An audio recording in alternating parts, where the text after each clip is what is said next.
So we're going to get started.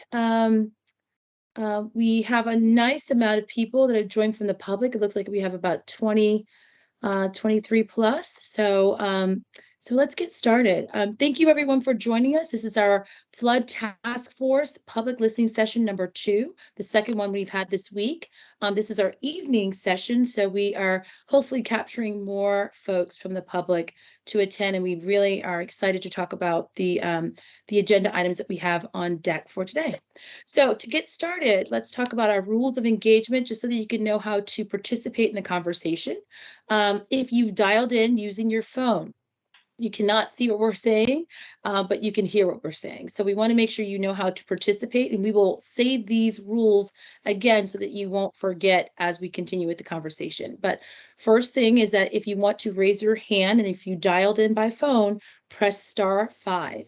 If you want to unmute yourself, if you've dialed in, press *6. And if you want to hear any of those instructions for dial-ins, you press *1. The instructions will be repeated for you. If you're using a desktop, a laptop, a tablet, or a mobile app, please use the raise your hand icon, which is located on the screen as indicated here with our image. And you can use that. We will know that you are interested in speaking or sharing a comment of some sort, and we will call on you. Use the chat to type your questions if you have a question, if you're on your laptop, desktop, tablet, or mobile app. And we will also refer to your questions as they're typed into the chat.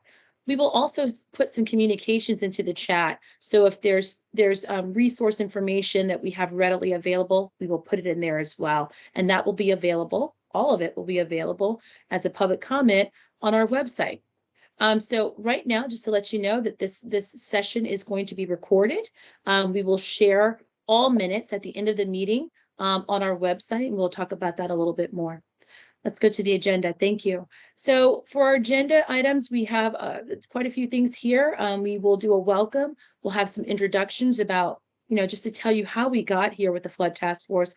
And we'll hear some comments from Mr. Gaddis, who is the CEO of DC Water, to give greetings to all the public members that are with us tonight. We also have a number of topics that we want to go through to encourage that public discussion that's the purpose of this meeting. So we have some questions to kind of lead into things, but please don't feel like you are boxed into just these questions. If you have something specific, a concern, an idea, a suggestion, please feel free to speak up at any time during that community topics and public discussions section of our agenda. And then we also have another area where we have some open input, and of course you can bring up anything there as well as a public member. And then we will wrap up, and that'll be our evening. So next slide, please. So let's give you a little bit of information and background of how we got here as a flood task force. So the task force was established after the September 10th, 2021 flood event, and the city administrator pulled together the flood task force in that same month. The Flood Task Force reports to the Deputy Mayor of Operations and Infrastructure, which we affectionately call DMOI. That's Lucinda Babers. And designated as the co-chairs of this task force are DC Water's CEO, David Gaddis, and DOEE's Director, Tommy Wells. They are the co-chairs. Tommy Wells will not give greetings tonight. It's actually Mr. Gaddis's turn to do so, but he will be on for the majority of our meeting and, participating and listening in. So we kicked off our first task force meeting in November of 2021. So we moved very quickly on this because it's important. We are working towards an action plan, and that action plan will be completed with all of the agencies, all of the consulting members working together with your public input. That action plan will be completed by November of 2022. So as I mentioned, we do have task force members. They're in two different types of categories. One is we have 13 DC agencies that are members that participate in the conversation from the DC's point of view, the DC government's point of view. And then we also have 16 consulting members comprised of federal and public partners. And those folks are very much a part of the conversation as well. Every meeting that we have, we record it, and it's also it's open to the public for participation. Those meetings are the minutes from those meetings, if you missed them, or if you'd like to know about new meetings, all of that's listed and posted onto our website, which is dcfloodtaskforce.org. Again, that is dcfloodtaskforce.org, all one word. The notes and all of the information in the chat will be captured, and we will post that, just like everything else, on the website after the meeting. Next slide, please. With this slide and the next two slides, we'll have Opera from DC Water share a little bit more about where we are with the public listening sessions. Opera? Thank you, Monty, and good evening again, everyone. Monty really did cover the majority of kind of the backdrop of why we're here this evening. And so, one, we definitely appreciate you all coming out, because if you can tell by this timeline, as well as some of the background that Monty provided, there has been nothing but care, diligence, and passion that has brought us all together into this point. And when we talk about understanding our flooding needs, concerns, and issues of the district, all of that couldn't be done and would not be done without the consideration of you all, our stakeholders in the communities that we serve. So tonight is just one of many opportunities we're hoping to hear from you. You will hear a lot about what we've been discussing and what we've kind of been formulating for this finalized report. But again, your thoughts, concerns, and what kind of keeps you up at night when it pertains to flooding in the district will also be driving not only the report, but our actions thereafter. And so we really do encourage you, especially at the time of the public input, to get involved, ask as many questions. There is no stupid question, as my mother would say. You are going to hear some things, probably some definitions that you may not have clarity to, or if you want clarity, please just raise your hand and ask those questions. But we really do want to hear from you. This is all about you and not us. So please do, we look forward to, for the next hour and a half or so, understanding your needs as a community. Monty did mention our website, which is the dcfloodtaskforce.org. That's actually where all of this information is housed. You will be able to see everything that has kind of gotten us here since November and ongoing. But we also want you to be able to find out specifically what's going on in your area. So DOEE has come up with a website where you can literally put in your own address and find out what are your flood risks. And also ask any questions there. So we are feeding all of this information off of one another. If you do not have internet access for any reason, or have a friend that does not have internet access, please do reach out to us so we can get you hooked up with any accommodation in order to make sure that you have the information that you need as we go forth in this effort. And from here, I do believe I am passing it possibly back to you, Monty. I'm not sure. Yes, yes. Thank you, Opera. That's great. We have such a dream team here, working with DC Water and DOEE to kind of spearhead this has been a tremendous experience, and they have off both Director Wells and CEO Gaddis have offered the top talent to focus in on how the public can engage and how we can all work together. So we are very excited to have Mr. Gaddis share some greetings, give us his thoughts and perspective on where we are and what we're doing with this flood task force. Mr. Gaddis? Thank you very much, Monty. And first of all, I want to thank my co-chair, Director Wells, my chairman as well of DC Water, for allowing me to co-chair this with him. I also want to thank all of the DC agencies that have really come forth and put some of their best talent forward as well, as Monty and Opera both just shared. We at DC Water find this to be a very, very important task force. We take flooding very, very seriously. From the September 10th storm in 2020, when I was able to walk many of the communities with Mayor Bowser, and her supporting us at DC Water, and us supporting as well the different agencies in DC. I really truly thank her, and also the city administrator, for allowing myself and DC Water to be a part of this. Those floods that occurred in September 10th on 2020 were devastating. And to walk those communities and listen to a number of the individuals, the residents in those communities, was very heartbreaking. And as a result, I want to, and DC Water wants to, along with all the other agencies and the chairman and also our board of directors, we want to do everything that we can to make sure this does not happen again in our community. And so with this task force, city has prioritized the importance of resiliency planning and also maintenance of our green infrastructure to help protect our residents during these types of flood events. We know at DC Water we can't do it by ourselves.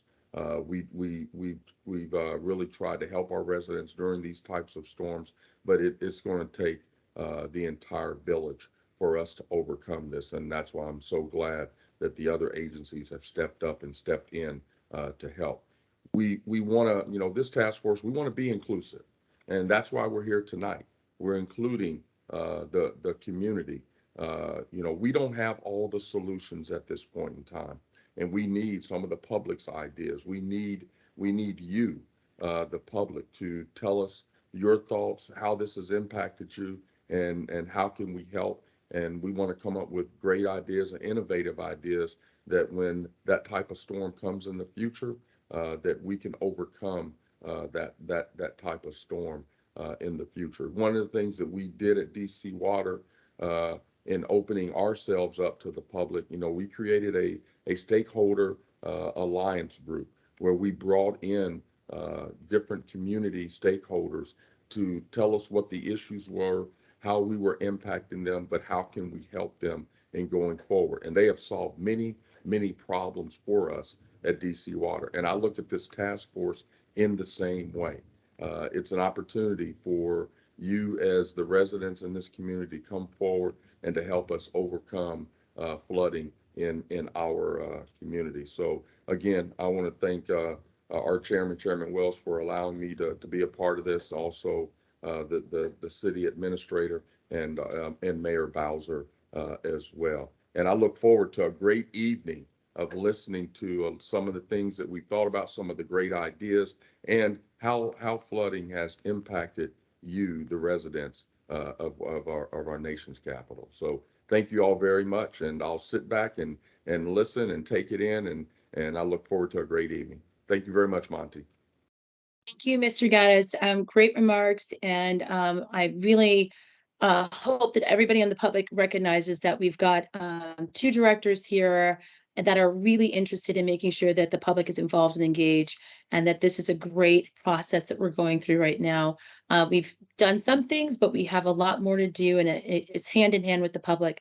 So before we get into the discussion, I just wanted to make sure that I hand it over properly to Honora Moss. She will take the rest of this public discussion session as a facilitator, to making sure that you, as the public, can have your questions answered, and any comments that are brought up are brought to light in this discussion. So, Honora. Thank you, Monty. I appreciate that. Really excited to kick off this discussion. As a reminder, as you pose your questions and share ideas, how you can access and share that information. So once again, here are the rules of engagement. To raise your hand, press *5. This is going to be especially important if you are on the phone. Again, *5 to raise your hand. To unmute yourself, you're going to press *6. And to have those instructions repeated, you're going to press *1. Now, if you're on a desktop, laptop, mobile device, to speak, all you have to do is use that raise hand icon to request the opportunity to speak. Obviously, we want to hear from you. And of course, utilize the chat just in case we have any barriers. Utilizing the chat is really great, and I'll read those questions openly, and we'll have a dialogue about that. And then once again, just want to remind everybody again that this is recorded, and we want to capture all of your thoughts and ideas and what's important to you, as well as just kind of share amongst each other. So we're going to get these topics rolling. So once again, we want to remind everybody that we have a hand raised, and we're going to go ahead and and address that. If you have a number ending in 50, you can go ahead and press *6 to unmute yourself.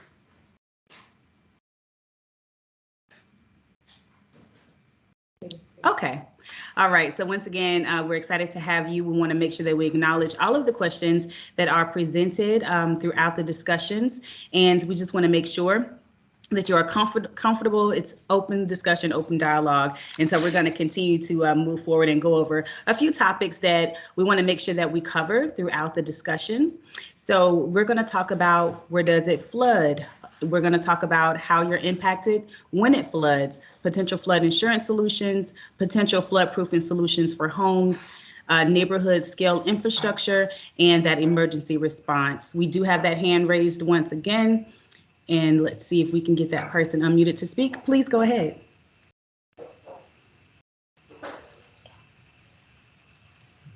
Press *6 to unmute yourself. Hello. There you go. Hi. Yes, hi. My name is Janice, and I'm a resident in Ward 5. And when the flood had occurred, I had many issues, from the cleanup to not completely cleaning up and not making contact with me for over 3 months, trying to get the cleanup crew to finish the cleanup. And then, of course, there still is the issue of my basement still being unfinished from 2020 when the flood happened until current time. And I'm having to use my own savings to try to piece my home back together, which I'm now have become disabled within the past year. So what I want to know is, there has been a fund that was created for backwater valve. However, the companies that I continue to contact, they come out with estimates, but they don't want to do the work without waiting for the DC Water to give them the funds. So I want to know what's being done to try to continue to work on that, because they're not installing the backwater valve. They're coming out with the estimates, but they're not responding back, and they just refuse to want to do the work. And then the matter of, are there going to be any funds to help us put our homes back in order? Yes, thank you so much for your question. We are going to address this specific topic as we move throughout the presentation. So allow us to begin the presentation of kind of these different points that we want to make sure that we share with you this evening. And then we'll circle back and answer your question directly, because your question is actually going to be addressed in the presentation. Okay, thank you. Thank you so much. I'm going to turn it over to Meredith. Good evening, everybody. My name is Meredith Upchurch with the Department of Energy and Environment. And I'm going to give you some of the baseline information on flooding and what the district is doing to help give you some of the vocabulary so that you can speak to flooding and ask your questions using the right terminology. So our first topic here is, where does it flood? And we have, don't switch yet. We categorize flooding into 3 different types. That is riverine flooding, coastal flooding, and interior flooding. And that's what each of these 3 pictures depict. So riverine flooding is when there's a lot of rain and it's excess in our rivers, often coming from north in our watershed, West Virginia, Pennsylvania, Maryland, and the rivers just can't take it all, and the level goes high. Coastal is generally a tidal surge, often caused by a storm, hurricane, where we see the water coming up the rivers, and that leads to higher tides, since all of our rivers are tidal. And interior flooding is where the sewer system cannot take the capacity of very large storms when it rains. So remember those 3 types: riverine, coastal, and interior. Okay, next slide. So we want to hear from you about where you have experienced flooding.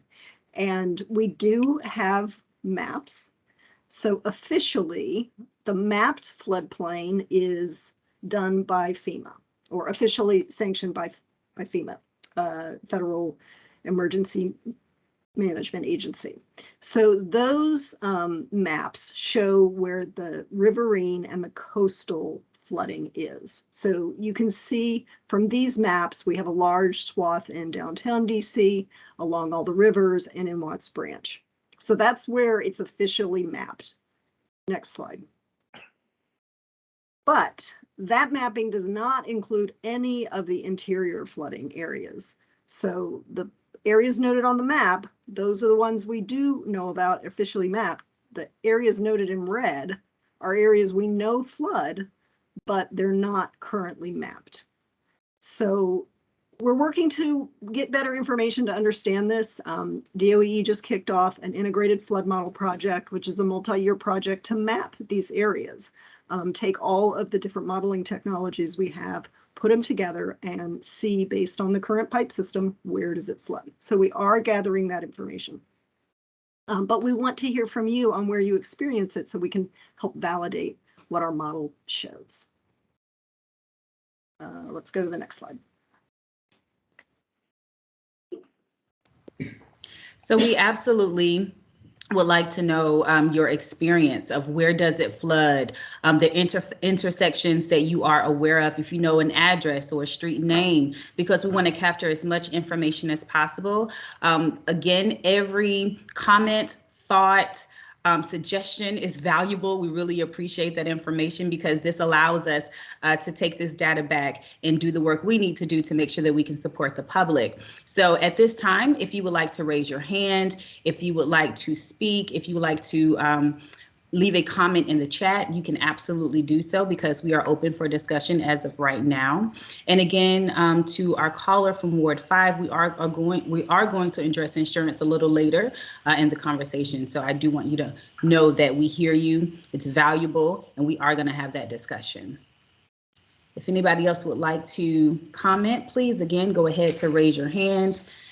Press *5 if you're on the phone. You can comment in the chat. And if you're on a computer, you can just raise your hand. All right. We have a caller with the Ward 5 caller from 50. Go ahead.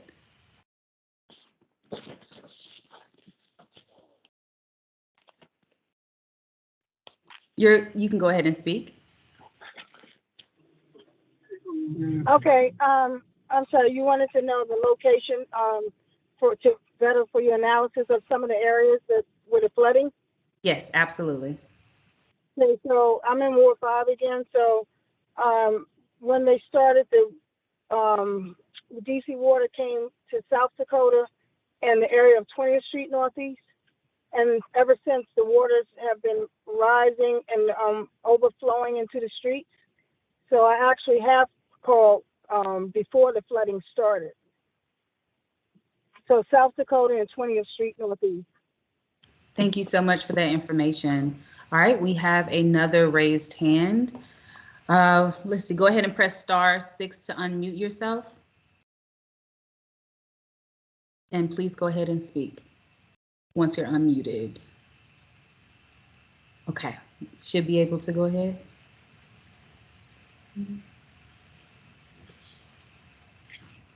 There we go, I think I hear you now. *6 to unmute. Oh, if you're on the computer, then once again, just unmute yourself. If you're just now joining the call, we are taking questions. We are discussing openly any experiences that you may have had with flooding. Again, we want to collect as much information as we possibly can. If you would like to go ahead and speak, please unmute yourself. We do have a Tashay, I believe, on the line. Tesha. Also keep in mind, if you have, if you like to share information, you can use the chat if you are having any issues with unmuting yourself. So feel free to utilize that chat if you would like to. Okay, I'm still showing that raised hand.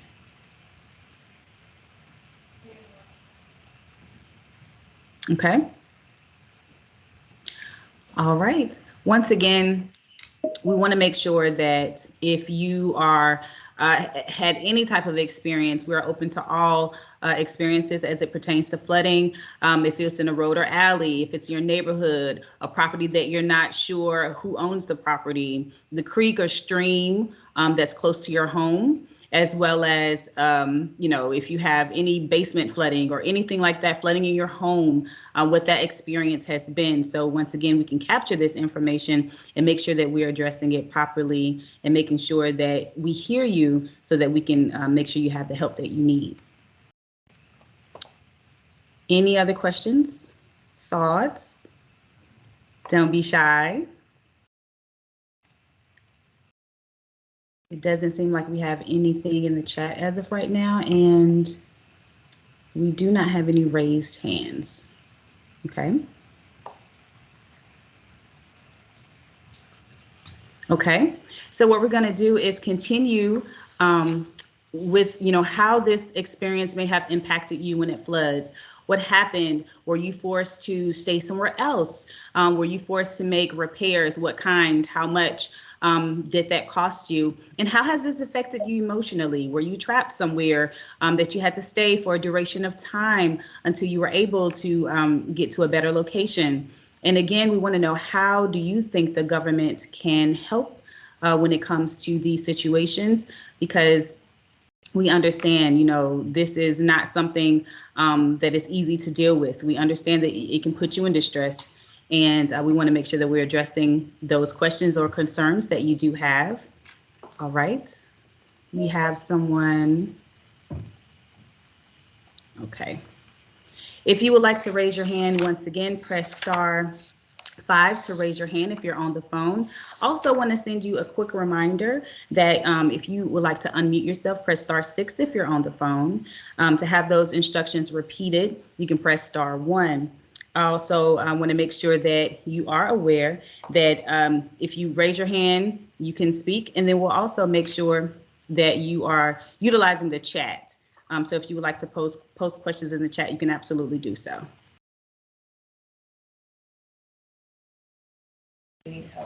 Also, if you are on a device and you're trying to speak, you can hit Control-Shift-M to unmute yourself as well. Okay, let's see here.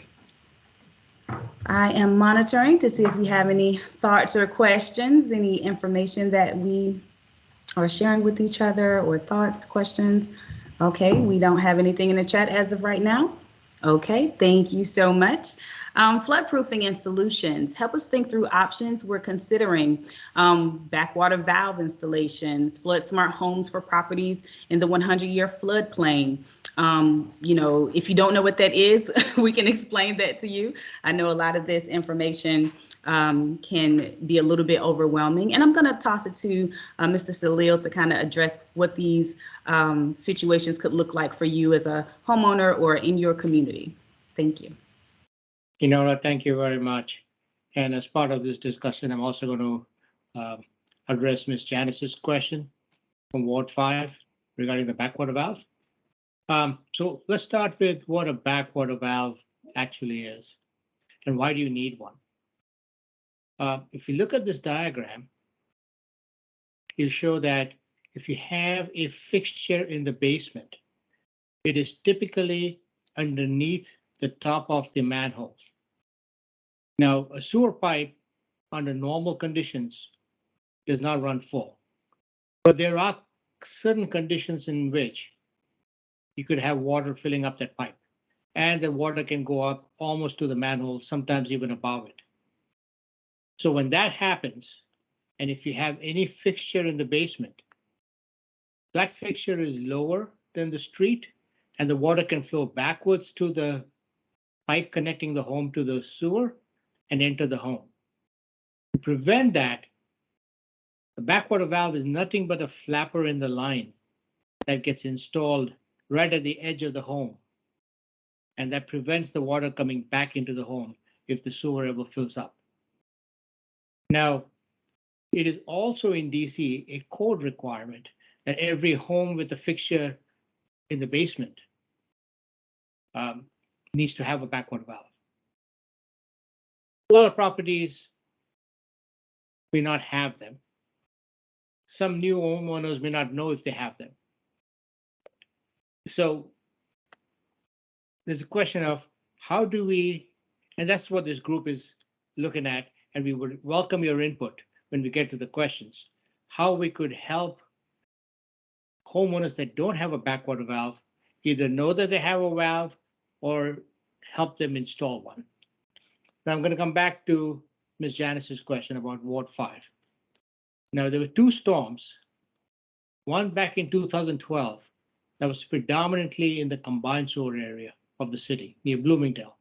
A combined sewer is where stormwater and sewage is carried in the same pipe, so that any amount of rain quickly fills up the sewer. The storm in 2020, and especially the one around Ward 5, would have been in the separate sewer area, where the sewers and the stormwater are separate. Yet they filled up, and several homes had water entering the basement, which is never pleasant, especially when it comes from the sewer. So there was a program created as an emergency by DC Water in working with the city to provide backwater valves to residents whose home was flooded during the September 10, 2020 storm. Now, what we did find out is there were several homeowners that did get flooded out, but could not pay the money up front for the plumber to come install the backwater valve. So we have instituted a program where we've got plumbers that agree to put the backwater valve in first and then get paid directly by DC Water. And Ms. Janice, if you would type in your name and address in the chat, I will make sure that somebody from DC Water will close the loop with you on this issue. So we do want to listen to your ideas on free and subsidized backwater valves. How do we encourage people to install those? Moving on to the next topic, which would be flood smart homes in this area. Or Inora, do you want to take questions now, or should we wait? Yes, I just wanted to address, we do have a hand that's raised. Sure. Press *6 to unmute yourself. They are on the phone. I just want to make sure we get their question. Okay, you can go ahead.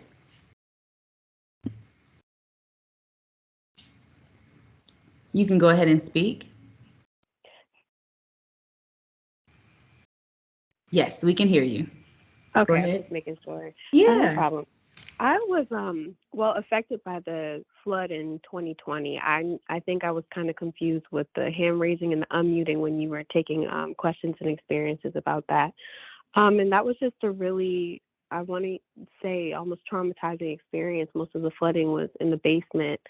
I'm a student and I'm also a young mom, and I really ended up spending almost $10,000 to $15,000 trying to renovate the mold that grew from the flooding. And I know, speaking with, I think, one of our representatives in for our ward, they said that, well, we would be able to look for reimbursement for the renovations that had to be done. I actually had some of the remediation done with the city through, I think it was ServMaster, ServPro, or one of those people. Mm-hmm. But the renovation, I was told also that I would be reimbursed for that, and I should be listening out for a call for that. So I'm just looking for more information on that. So, for the renovation. First of all, I'm really sorry about the what you went through. It's never pleasant to be flooded out. One of the things that DC Water did was, because it's very important after that flood to get the area cleaned out, we contracted through ServiceMaster and ServPro to provide a limited assistance to immediately help clean the area. I believe it was $5,000 or $6,000 worth of cleaning. And that was just to make sure the water they help get the water out. The entire remediation is a lot more than that. But the assistance provided was the initial part only. I I understand that. I think I'm more talking about the renovation that was done afterwards. Speaking with DC Water, someone did inform me. I would have to look for the emails from back in 2020, early 2021. But that DC is investigating whether or not they would be able to have the funds to cover the cost of the renovations after, because Surf Pro and Surf Master only will knock out the walls and make sure that what they did was knock out the walls and make sure that there was no mold and that everything was cleaned up.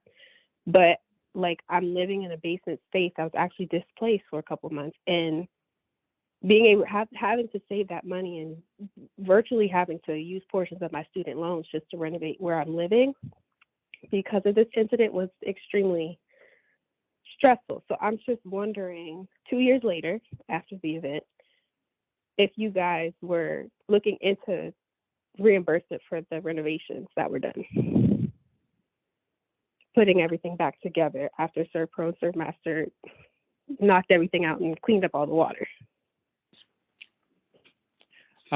If you would be kind enough to put your contact information in the chat, I will have our risk manager get in touch with you to see if there's something we can do about it.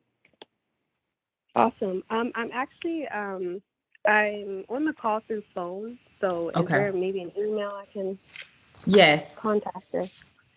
Yes, it is. For our callers that are on the phone and you are raising your concerns, and we want to make sure that we address those concerns directly, we do have a website for you to visit. It's info@dcfloodtaskforce.org. That website has contact information there. Email for you to send in for your questions to, so we can answer them directly. My apology. info@dcfloodtaskforce.org. That is info@dcfloodtaskforce.org. We have that information also in the chat. If you would like to see it in the chat, and we'll continuously repeat this information.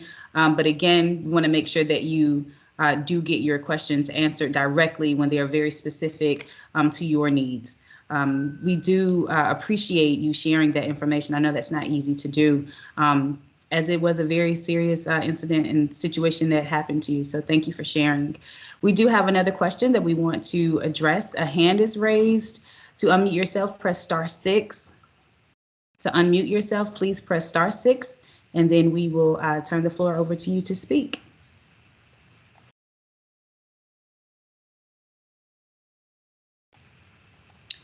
Once again, I just want to share that we appreciate everyone that is participating and sharing information, your stories, and how flooding has affected you directly. And we want to make sure we answer all of your questions. So again, we want to make sure that you press *6. If you're on the phone, to unmute yourself. You can also utilize the chat if you are able to share your questions, and we can address your questions and concerns from the chat as well. We seem to be having a few technical difficulties with trying to get that question from one of our callers.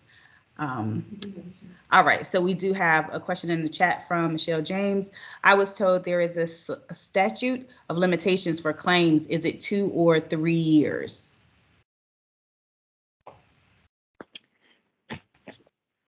I would have to follow up on that. I do not know that offhand. That's a good question. Yeah, that is a great question. Thank you so much, Salil.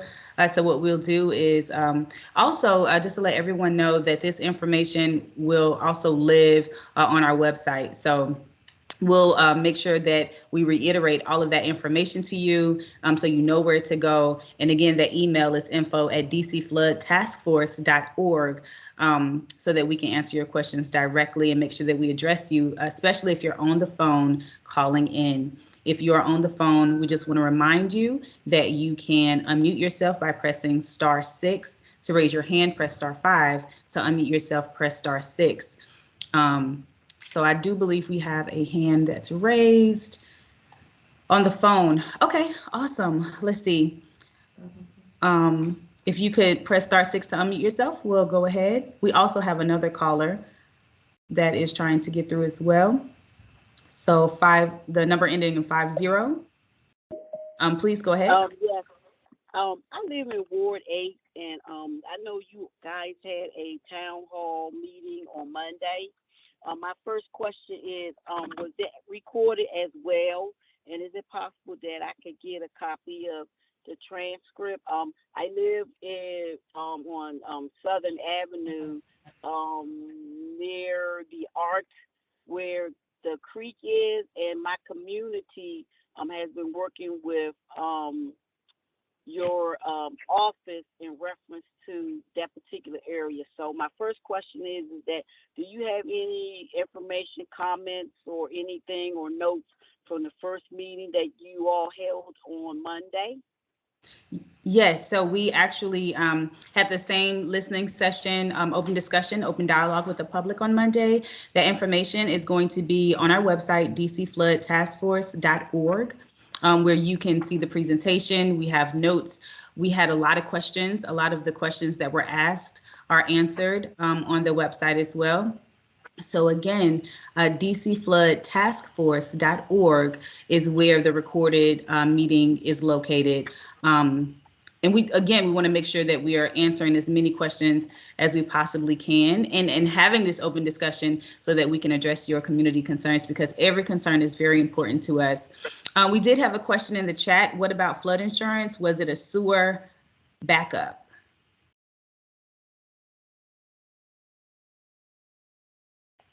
Is the question, is there flood insurance or? And so that you may need to put in the chat, Zandra, a little more information so we can make sure that we answer your question properly. And maybe give us a little more clarity. That would be very helpful. So we can, again, make sure we address your question properly. So if you can put a little more information in the chat while you do so. We have a hand raised. And I'll just add that we do have, we are going to talk about flood insurance in a couple of slides. So yes, yes, we are. I'm really happy she brought it up. Yes, absolutely. All right, so we have a hand raised, number ending in 73. If we can get that person unmuted so you can go ahead and speak, go ahead.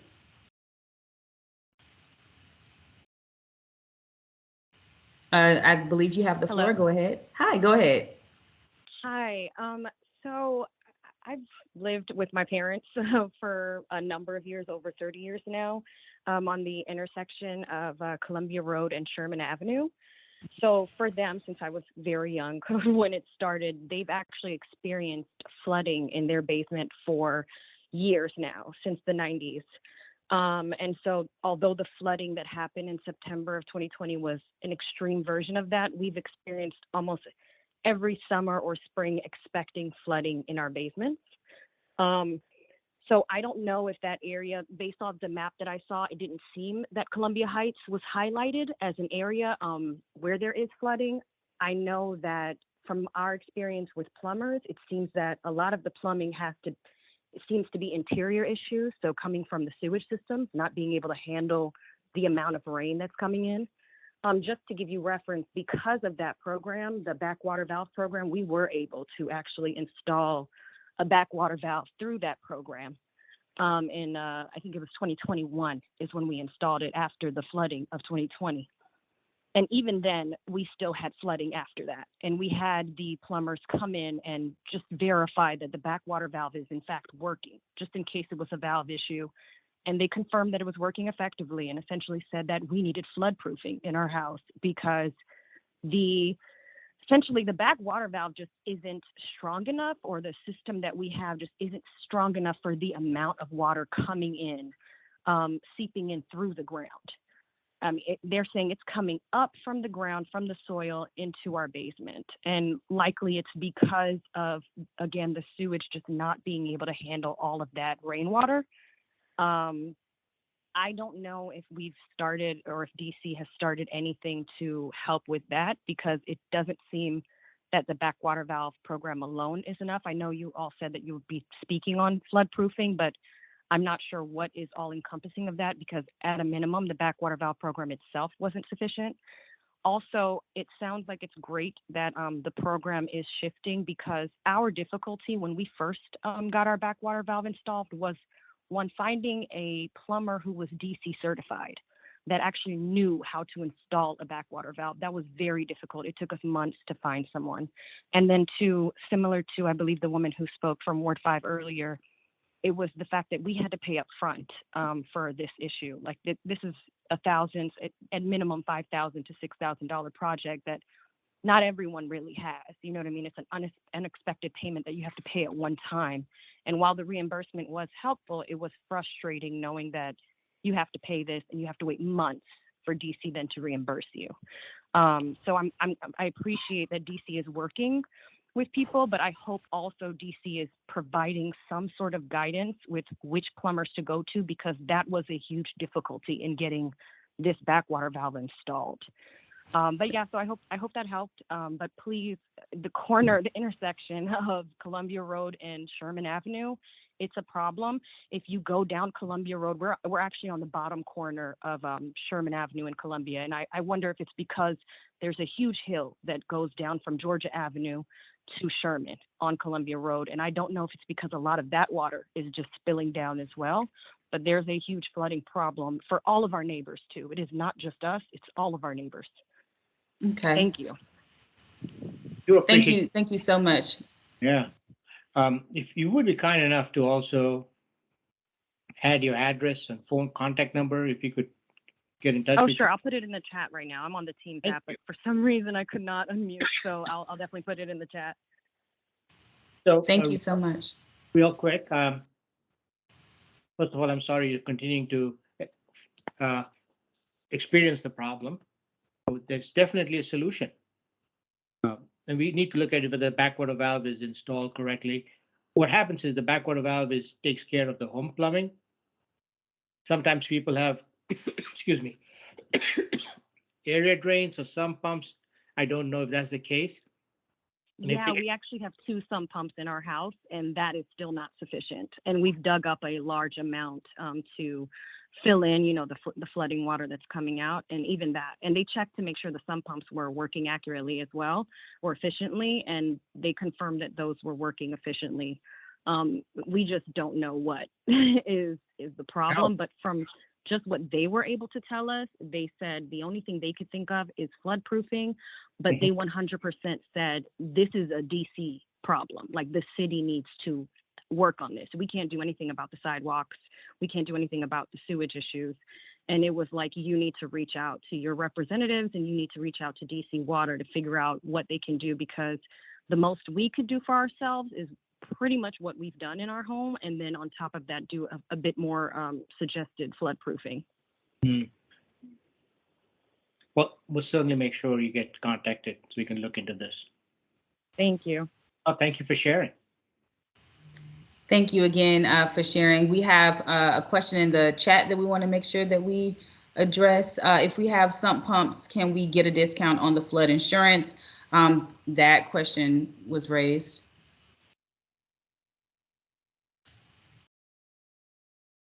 I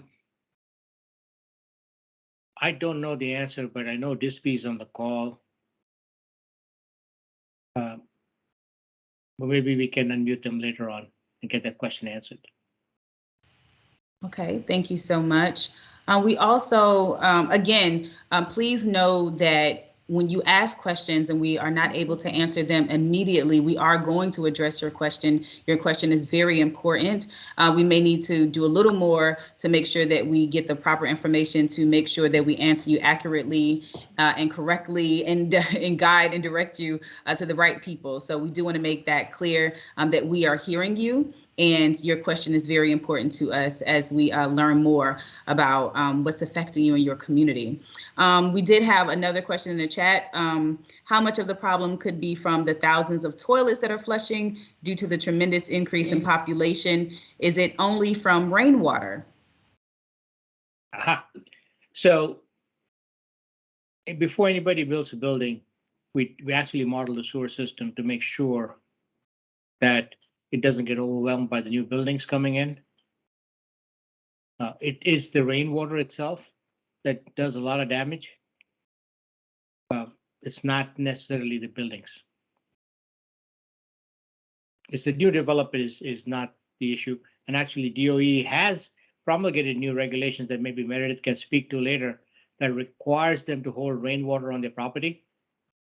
And that actually helps and improves the area rather than going the other way around.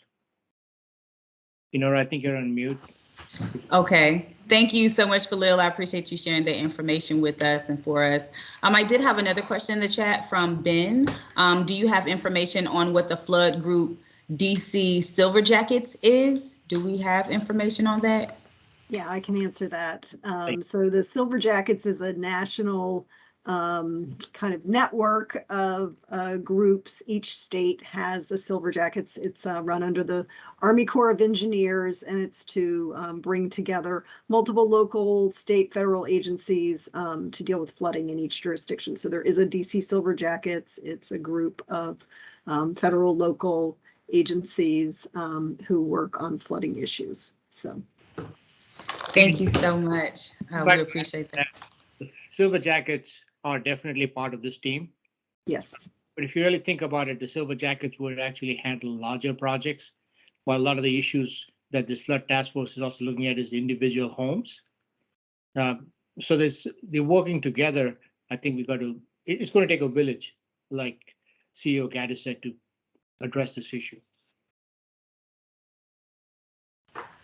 Absolutely. It is absolutely going to take all of us working together across multiple agencies.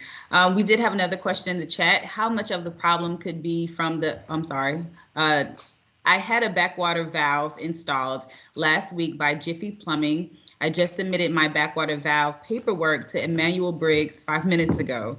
I'm a single mother, and I hope that I won't have to wait months in order to receive my reimbursement of $5,400. Roughly around $5,400. That was a comment statement from Michelle James. Okay. We will track this one. Thank you, Ms. James. I appreciate you bringing it up today. Thank you so much once again. Are we ready to move to the next topic? Yes, we are. Go ahead. I want to share information about a new program that DOE is starting called Flood Smart Homes. Many of you may have heard of River Smart Homes, which DOE sponsors to help retrofit properties to capture stormwater. So Flood Smart Homes, the goal of Flood Smart Homes is to install measures at individual properties, residential properties, that will protect that home from flooding. So we know the flood risk is there.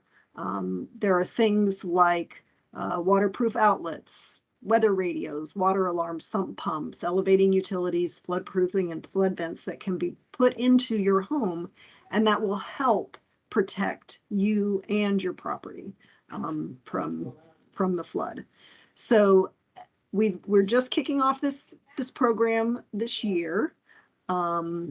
The first step, if you are interested in signing up for Flood Smart Homes, is to sign up for a free resilience assessment. So we've got a link here where you can do that sign up. And we've already reached out to all the homes, I believe in the 100-year floodplain, to let them know that we're doing this program and to sign up. After the sign up for the resilience assessment, we're in the process of bringing on a contractor who can conduct that assessment, determine what improvements could be done at your property, depending on the situation there, and then we're working towards putting another contract in place that will actually install those measures. So we have some seed federal funding right now to start this program. There is a proposal in the FY23 district budget for $2 million to help fund some of the initial retrofits. So once the budget goes through the process and is approved, we'll know if that funding is available to do this work. And so we hope to be able to outfit somewhere between 50 and 100 homes in the coming couple of years. So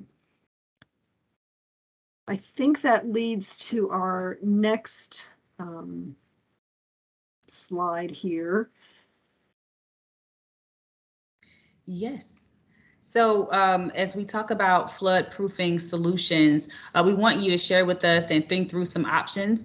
These are a few options that we're considering. Are we focusing on the right mitigation measures? Are we focusing in the right places? And again, what questions do you have? In the chat, I see that Michelle has asked for a link. Do you want the link that was on the last slide? If so, then we just posted that in the chat for you, excuse me. If that's the link that you were asking for. If you are wanting a different link, different information, please let us know and we'll make sure we get the right information to you. Again, if you are on a phone and you would like to raise your hand, press *5. If you are on the phone and you would like to speak, once your hand is raised, press *6 to unmute yourself. And if you need more information, press *1 and those instructions will be repeated to you. If you are on the computer, all you have to do is raise your hand and we'll address you and open up the line for you to speak freely. And then also utilize that chat. We are sharing a lot of valuable information in our chat. I do believe we have a question. Zandra, sump pumps specifically do not, I think that's kind of answering a question, which is great. We can read that aloud too. Sump pumps specifically do not decrease the cost of flood insurance, but other measures such as installing crawl space flood vents, elevating utility equipment, and obtaining an elevation certificate can help lower premiums. So again, team effort, making sure that we answer those questions in the chat and try to address your concerns as effectively and accurately. And making sure that, again, if there are any additional questions that spin off from your initial thoughts, place those in the chat as well. Raise your hand again, because we want to continue to have this open dialogue and discussion, because your needs and concerns are what we want to address directly, so that we're not missing any pieces when it comes to making sure that we are providing you with the services, information, insurance information that you need. So again, if you have any questions about mitigation measures, or if you want to revisit an earlier topic, that's okay too. So we want to make sure that we are addressing your concerns. If we don't have any, awesome, thank you, Michelle. If we don't have any questions or concerns as of right now, no hands are raised. All right, we're going to continue to move forward with the information. All right, so when it comes to flood insurance, This is me. Yep, I was just gonna say, you know what? Okay. I'm gonna let you be the amazing person you are and address this. Okay, I'm sure our discussion on flood insurance will generate some questions. Okay, so I want to just explain what we have now. So what exists, what is accessible now, what exists now, what is accessible now. So the federal government sponsors the National Flood Insurance Program.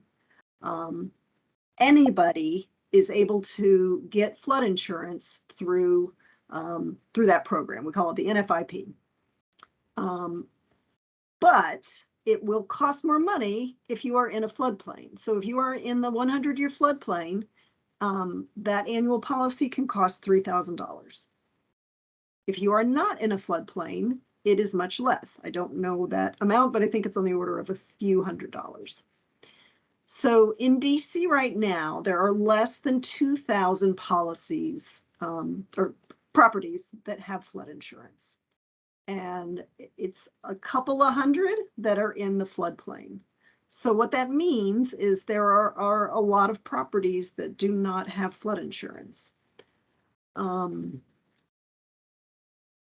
Your additional options are you can get flood insurance through a private insurer, and you can also get backflow valve riders additionally on your homeowner's policy.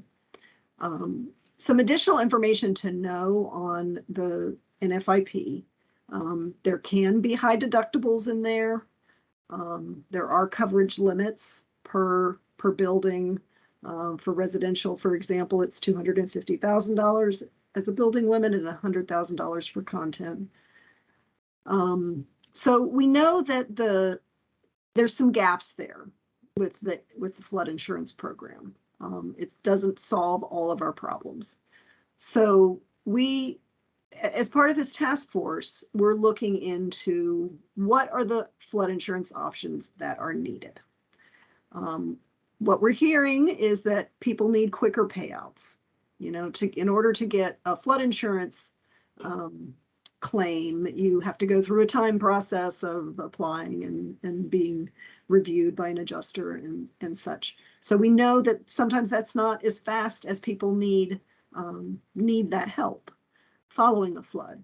And we also know that that cost is expensive. And one of the reasons there are not a lot of policies and a lot of properties do not have that flood insurance is because of the cost. So we know that there's a need to have more affordable flood insurance. So we're looking at those options. This is not a simple or inexpensive issue. So it's taking some complexity and working with the insurance experts and funding experts to figure out how we can do this, but that's what we're starting to look into. So I think with that, we can go to the next slide where we've got the questions here for you. Thank you so much. Yeah, so obviously we want to hear from you again about what's important to you. So we want you to help us think through options that we're considering. How much would you be willing to pay? How important is it for you to get reimbursed in 2 days versus 30 days? What events, items would you want the insurance to cover? And again, where do you think the government can help? I do believe we have a comment in the chat. Let's see. Will the city help seniors on fixed incomes to cover the installation of those measures? Yes, for the Flood Smart Homes program, that is our goal, that the installation would be covered. We have not yet determined if it's fully covered or if there's a cost share involved, but we are very mindful of these issues of the cost. All right. Thank you. Thank you so much for that information. To add to Martin's response, this is from Philip Barlow. To add to Martin's response to Zandra, a homeowner's policy does not cover sewer backup. A separate endorsement is necessary. There is no requirement for sewer backup coverage to give a discount for having a working sump pump, but some insurance may. The cost of adding sewer backup coverage is not expensive and should be considered. So that comment was shared. All right, let's see if we have any hands raised. Again, if you're on the phone and you would like to comment, you can press *5 to raise your hand and *6 to unmute yourself so that you can speak. I want to make sure I'm reviewing the chat and not missing any thoughts or comments that are being shared. But again, you know, if you are open to sharing this information with us, we would love to hear more options that we can consider. How much would you be willing to pay? What does that reimbursement look like for you personally, or for, you know, someone you may know that has dealt with this situation and you've conversed with them? And then what events or items would you want your insurance to cover? So again, we want to hear from you, and where do you think the government can help? Philip, would you like to share some more? Philip Barlow, more information. Would you like to be unmuted to speak? All right, make sure we make that happen. You know, introduce Philip. Yeah, go ahead, please, Philip. So Philip Barlow is with DISB in the city. He's been a great partner on this task force, helping with the insurance issues. Philip, all yours. Thanks. So we are currently looking at different options for expanding upon the currently available flood insurance options, including looking at things again, as was mentioned, to, you know, what's important. Is it important for you to get some money quickly to address remediation when you have a flood, you know, or is that less of the problem? Is the problem more, as was mentioned on by an earlier commenter, the cost of repairing the damage after the remediation has happened. I realize both of those things are important, but it would be helpful to understand, where the major stress points are for people who have experienced flooding issues, and where insurance has been successful and where it is falling short of what you want, so that we can look as we are going through the work of the task force to try to identify options uh, to help flood insurance work better. Thank you, Philip. Okay, so if we don't have, thank you, Philip, once again. If we don't have any additional questions in the chat, I don't believe we do, or if we don't have anyone on the line, on the phone wanting to raise their hand, we're going to continue throughout our presentation and hopefully answer some of those questions that you may not have had the opportunity to ask yet. Salil, I'm going to pass it back to you. Thank you. So looking across the city, different agencies have different projects relating to flood all across the city. One of the goals of this task force is to consolidate them and put them on a single map. So that's available to the citizens of the city to look at, so they understand, even if something's not in design phase, if there's a project plan for an area, it would be visible to them. So putting it on a map is going to be very helpful. Next slide, please. Just give an idea. Oh, before we go, can you go back for one? Thank you. Let me just plug in for another initiative that's going on with the task force. While this neighborhood infrastructure map will give you an idea of projects that are on the horizon, those are capital projects.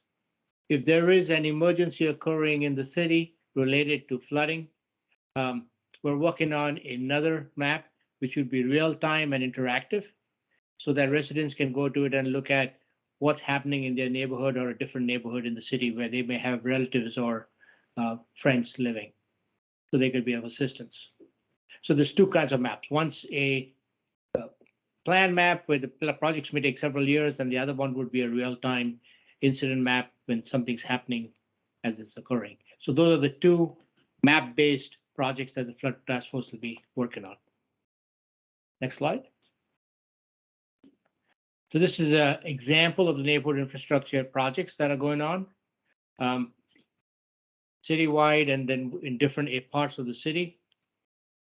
The two areas that I'd like you focus on is Watts Branch, which on the call on Monday, we had a lot of calls from Watts Branch.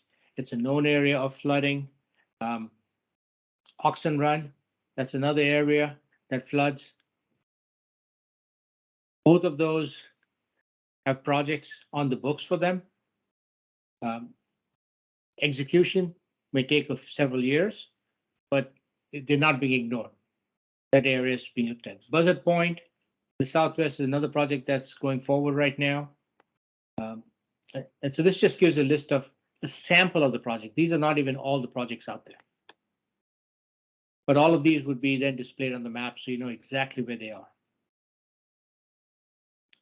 Meredith, would you like to add anything to that?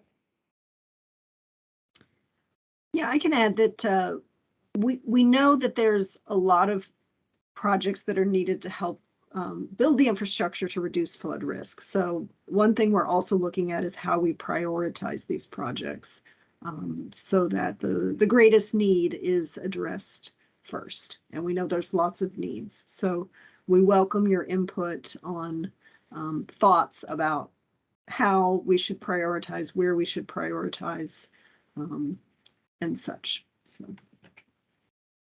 And if I could just talk about a really exciting program that DOE is doing, is Meredith touched on it. That's the integrated flood model, which is it's a large undertaking. It looks at rainfall, stream flows, sewer flows, flows over land, and actually builds a model for the city so that you could look at what areas flood so that projects can be then developed, targeting those areas that flood and how to mitigate those. That's a really forward-looking project. Very excited about it.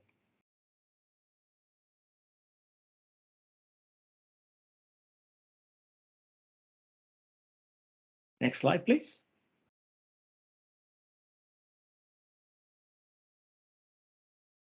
Fantastic.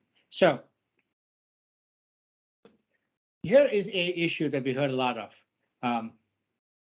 And we'd like to get your input on this one. And anything else that we've talked about so far. What we haven't talked about. Who do you call for flooding problems? So there's DDOT, there's DC Water, there's DOE, there could be a National Park Service. A consistent comment we've heard is residents not knowing who to call.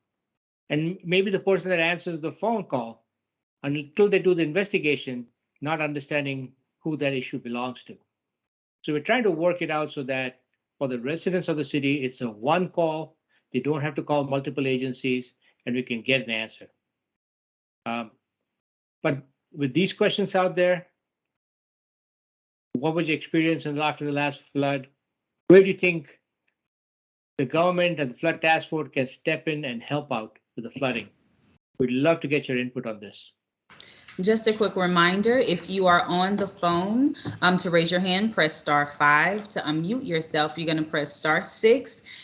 If you're on the computer, you can raise your hand and we'll unmute you to speak. And also you can utilize the chat if you would like to leave comments, thoughts, experiences within the chat as well. We also have the information I just said verbally in the chat as well. If you are having any type of difficulty, technical aspect. Now we do have a question in the chat. Have to leave in a minute or two. This has been a fantastic opportunity to provide input and learn about flood planning and response in DC. Thank you, Ben, for that comment. We really appreciate that. That's what we're here for, to listen to you, to understand your concerns, and then the goal is to address them and make sure that we are serving and helping the community, helping you through these experiences that you've had. So hopefully it doesn't happen again. That is the goal for sure. Again, utilize the chat, share with us, if you have called someone for flood problems, was it effective? Would you like to know more information about that? Again, our information is on our website. If you have opportunity to check it out, dcfloodtaskforce.org. A lot of information lives there. Our call from earlier this week is there. We reviewed a lot of information. And again, we are taking in all of your questions, concerns, and we are moving forward to make sure that we address the community so we can be resilient and stronger together. All right, if we don't have any other questions or comments, no other hands are raised, I do believe I'm going to turn it over to Kim Manning. Good evening, everyone.